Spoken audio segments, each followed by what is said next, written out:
First coach, just shooting into overtime and having that. We can do it time and time again, but just once again, big. Yeah, I mean,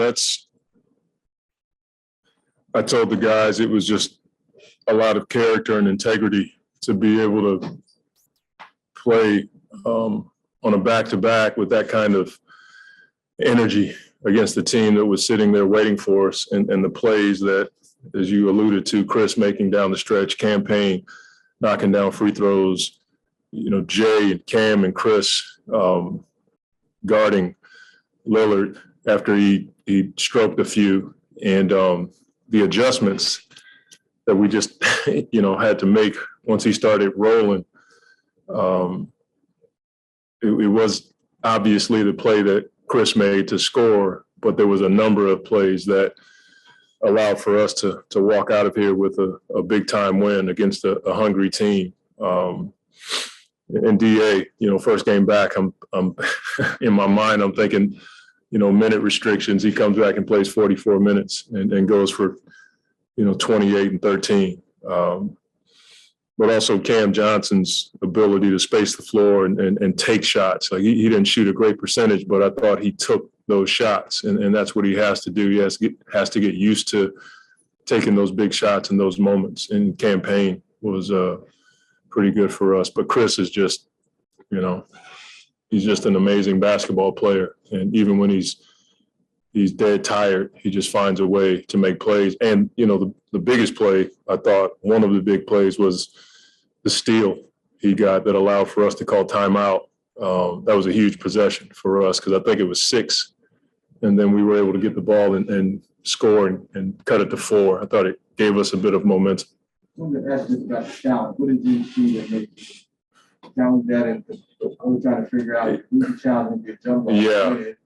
That's the gray area. We thought it was off of Little. It looked like it went off his left hand. They ruled it inconclusive. At that point, you're just trying to get the possession. And I'm not quite sure, but I think we were down 1, if I'm not mistaken. So we need the possession. And I'm not quite clear on the differential on the shot clock, but it wasn't looking good for us at that point. But you're just trying to get the possession. I'm still unclear on they said it was inconclusive, but we couldn't choose who we wanted to jump ball. That was the confusing part about it all, because any other time, if it's a jump ball and there wasn't a tie-up, you typically get to put anybody in the jump ball. But it worked out for us, man. We walked out of here with a win, and I'm proud of our guys. You mentioned campaign. Stretches where he dominated the shot, but he still competes, and I thought that fourth quarter, that's essentially what he did. He just got it down. Yeah. I'm getting over whatever happened. Yeah. I mean, he's a goldfish, when it comes to shooting. He's got a short memory. But the 3 he hit was huge. To be able to shake up and shoot that shot like it's the first quarter, like that's our let it fly mentality. And like I said about he and campaign, we want those guys taking those shots. So his ability to get to the basket flattens out the defense. And he, playing with Chris, especially with Book out, gives us another ball handler. So if they try to take Chris out, we have somebody else that can facilitate offense. And we're not as stagnant when we only have one ball handler on the floor.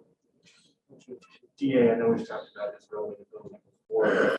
The majority of his buckets were coming from Chris. Yeah. It seems like he's a lot more confident putting the ball on the floor to kind of close that. Yeah. How much does that unlock your offense?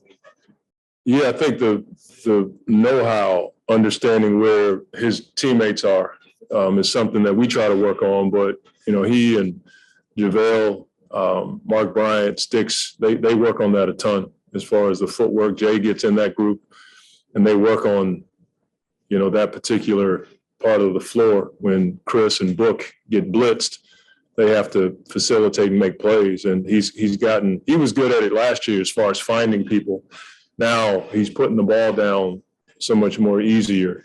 And even times where they tried to get a charge on him, he was able to have great body control and avoid the charge. But he just puts a lot of work into that part of his game. Was he okay, or was that just kind of? Nah, he was fine. I wanted to get Cam Johnson back in just to see if we could, make some shots. And then campaign, I didn't want to take him off the floor in case they blitzed Chris or took him out. But off of back-to-back, playing against Lillard, he played 34 minutes, but against Lillard, it's more like 50 minutes because you're running all over the place trying to guard him, and you're getting smacked. I mean, they probably set 40 pick and rolls tonight. Mikal was probably in 25 of them. That's a lot of wear and tear. And so I thought he started to wear down a little bit. But it was just to get Cam in the game to see if we could hit a shot on the backside. By doing that, they ended up putting Chris on Daniel. Well, he wanted it. There was a point where, because we were trying to send him a certain way, and it was getting hard for Cam Johnson to do it. And Chris wanted that matchup. And one of those times was when he got the steal. He got a hand on the ball, fell on the ground, and we were able to get possession. So, I'd love to sit here and tell you that I chess pieced that thing out. It did not work out that way. Our guys made plays. I heard you coming back to the huddle and coming back to the locker room saying big time win. Just can you speak to that and just how huge was it to be able to gut one out and get one in overtime like that? It was big for us, after that loss last night in LA, being down. A lot of guys, we're no excuse team. We came in here and we said, we don't want to lose 2 in a row. Got to ask about, Coach said that he wanted that challenge of guarding Lillard. It's a very tall order, but just speak to that and what you were wanting to get done with that. Yeah, Dame's so crafty, man. But luckily, back in my Clipper days or whatnot, I guarded Dame every game. You know what I mean? So it was winning time, and I knew, Kel had been, tired somewhat, and he was playing through a lot of stuff. So I just said, let me guard him for a little while to make it a little bit tougher on him. Take me through that last possession in regulation for you and how you were able to maneuver and get that shot. I don't know. I got to watch it again. We were just sort of pushing through and just, you just try to get to your spot and raise up and shoot it. Been in that situation so many times that better make it. Wanted to follow one last thing about Ayton. 44 minutes after not playing, 28-13. Just speak to his performance. Should have seen him last night after the game. You know what I mean? He was just on the plane saying, I'll be ready tomorrow. And he was more than ready tonight. Just the energy that he brought early in the game, catching the ball in the pocket. You know what I mean? If ever there's any issue, I will show him the film from this game because that's how dominant he can be. That can be him every single night. And when he plays like that, it's going to be really tough to beat us. Just on that out of bounds play near the end there, was the thinking go for the 2-for-1? I think it was the fadeaway jumper that you had there. Yeah, man, I hated that shot too, but try to call a timeout as soon as they missed it so it could be 32 seconds. And we got such a thinking team, and we was all in the huddle saying 2-for-1, we're going to go for 2-for-1. And I don't like the shot that I got, you know what I mean? Luckily, it worked out in the end, but we was trying to go 2-for-1, and coach trusted me. I was supposed to catch it up by the free throw line, but, we always think in strategy, and that's the right play to do, is to get a quick shot up. How you feel? I feel great, man. Felt like that was training camp. That was really 45. That's what 45 minutes feel like. I ain't never played 45, but just us executing down the stretch and just trusting one another and playing together the whole night was beautiful to see. I ain't missed nothing. They made sure I just kept doing what I do when I got there. The talk was still the same. I'll say our chemistry was seeing nothing change. Our pace was still the same, and defense was still the same. Chris just said that on the plane ride here, that you were saying, I'll be ready. Yeah, Tomorrow. correct. Just speak to that a little bit. Yeah, they know how I am. I talk with my chest, and I mean it too. So, everybody felt a little down after the loss. I'm telling, don't worry about nothing. I'll be back. We don't lose 2 in a row. Right. You know what I'm saying? Just uplifting my guys. It's the NBA at the end of the day. It's hard to win in the league. You need everybody. So just letting them know I got y'all back, man.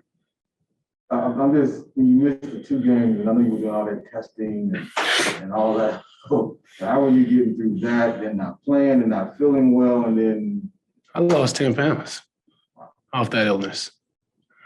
I'm just glad it wasn't COVID to where it would be a longer wait. But, that I don't know what that is. I don't even call it the flu. But, just locking in and just having a certain mindset when you get back, it's 110%. And nothing changes once you step on the court. And that's what it was. It literally got put to the test today. I caught myself in OT a couple times on my hands, on my knees, but this is the NBA, man. You know what I'm saying? How bad do you want it? That's all it is. did you think after the game was over, you could play 45 minutes? No, sir. I thought coach was gonna put it easy on me. And, JaVale got in a little foul trouble, but I was gonna go. I was ready. I was ready. I was ready to show my team like, yo, I got y'all, man. You know what I'm saying? So, it was just a great team, C hitting that clutch shot, to send us to give us another chance at it. Campaign knocking down them free throws. It was a lot. It was a lot of great stuff, man. It was a lot. Mikhail, guarding the best player always on the court, 94 feet. If not, he's just going to stay to his back pocket. There's a lot going on, but them dudes, we was ready. The energy was from the jump ball. That's what set it off. I was just being on the hop. Looks like that pick and roll chemistry with you and Chris has gone to a different level this year. Monty was mentioning you worked with some of the other bigs and with Mark in terms of closing the gap with the dribble when you catch the ball on that short roll. What are you seeing in that pick and roll differently? Now that we went all the way to the finals, I've seen every coverage possible they could possibly throw at us. And, now it's just me being a better basketball player, taking what the defense gives me, playing in that short roll. I've really dissect that now, just taking advantage of my size and my ability to pass to either corner or whoever is helping more. Me and C and, Coach Mark Bryan we've been on that, and that's what really helped us. And, I always wanted to be more of a threat this year, and just to show teams like you blitzing us or having a big up is not going to stop us. You could break it off to me in the short roll and I'll be the playmaker. Simple as that. Chris said that if there's any issues, that you got to be watching this film. If there's anything that in the future, like, well, I can or I won't, this is the film to show what you can do. Do you feel like you agree with that this is the blueprint? Most def. Especially on the defensive end as well. Just being in the stance and them dudes like, you got to do like Dame Lillard, who's so fast. His quick step is insane. And, you don't know if he's going to pull up. You don't know if you're going to drive it. It's just having that discipline and that chemistry and talk with backside and, switching and me staying low. It was a lot. It was so much going on. It felt like a playoff game. I'm not going to lie, because we had to adjust to them. They had to adjust to us. It was real. That was a real competitive game. I enjoyed that. Thank you, baby.